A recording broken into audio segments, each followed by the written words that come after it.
ఒకవేళ నువ్వు అనుకుంటున్నావేమో నా గతాన్ని బట్టి దేవుడు నన్ను క్షమిస్తేనే గొప్ప, దేవుని కొరకు నేను వాడబడలేనండి అని నువ్వు అనుకుంటున్నావేమో. నీ గతం ఎంత భయంకరమైనదైనా నువ్వు యేసయ్య వద్దకు వచ్చి నీ పాపాలు ఆయన సన్నిధిలో ఒప్పుకొని క్షమాపణ పొందితే నీ గతాన్నంతా ఆయన తన అమూల్యమైన రక్తంలో కడిగి నిన్నొక బలమైన సాక్షిగా దేవుడు ఆ ఊరి వారికి సువార్త చెప్పడానికి, దేవుడు సువార్థికులుగా శిష్యులుగా ఉన్న ఆయన పురుషులను కాదండి ఏర్పాటు చేసుకుంది. ఎవరిని ఏర్పాటు చేసుకున్నాడండి? One woman who had a very dark past. చాలా చీకటి గతం కలిగిన ఒక్క స్త్రీని దేవుడు వాడుకున్నాడు ఆ ఊరి వారి యొక్క రక్షణ కొరకు.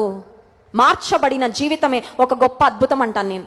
చాలాసార్లు నాకు ఒక అద్భుతం జరిగితే బాగుండు, అద్భుతం జరిగితే బాగుండు అని దేవుని సన్నిధిలో మనం అడుగుతూ ఉంటాం కదా.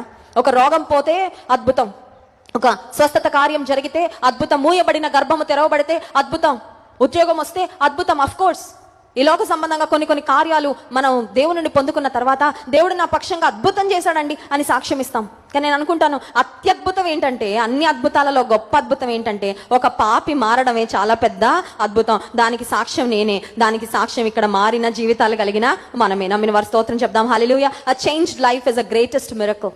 మార్చబడిన జీవితమే